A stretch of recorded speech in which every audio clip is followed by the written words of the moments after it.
પહેલાં આપણે બ્લાઉઝની લંબાઈ લઈ લેવાની, પછી આપણે અહીંયા પહોળાઈ લેવાની. ઉપર શોલ્ડરનો ભાગ લઈ લેવાનો અને નીચે ફિટિંગ આવે એનું લંબાઈ લઈ લેવાની. એ પછી આપણે આ રીતે ચોરસ કરીને ગોળ શેપ આપી દેવાનો. પછી જે બેક સાઈડ ગળું આવે એનું આ રીતે માપ લઈને આપણે જેવી પેટર્ન મૂકવી હોય એ પેટર્ન દોરી દેવાની. એ પછી આપણે ધીમે ધીમે કટિંગ કરી દેવાનું. જો આ રીતે સરખું કટિંગ કરી દેવાનું. એ પછી આપણે બેક સાઈડ પેટર્ન છે એનું પણ કટિંગ કરી લેવાનું. જો આ રીતે કટિંગ કરી દીધું મેં.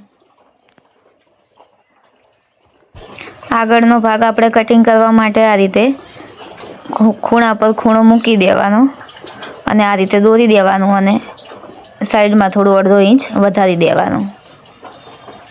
પછી આ રીતે બાયના ભાગમાં થોડું અડધો ઇંચ નીચું રાઉન્ડ શેપ આપી દેવાનો.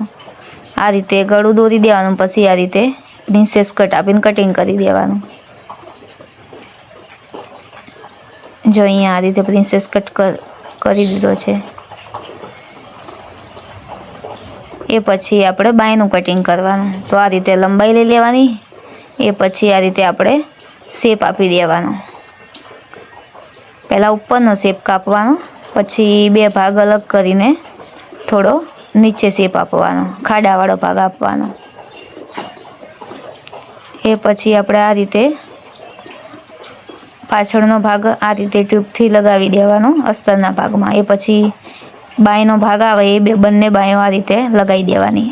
પલટાવવાનું આવે એટલે આ રીતે આપણે ટ્યુબથી લગાવી દેવાનું. પછી સિલાઈ મારીને પલટાઈ દેવાનું એને. જોવા આ રીતે મસ્ત મેં નવી પેટર્ન બનાવી દીધી છે.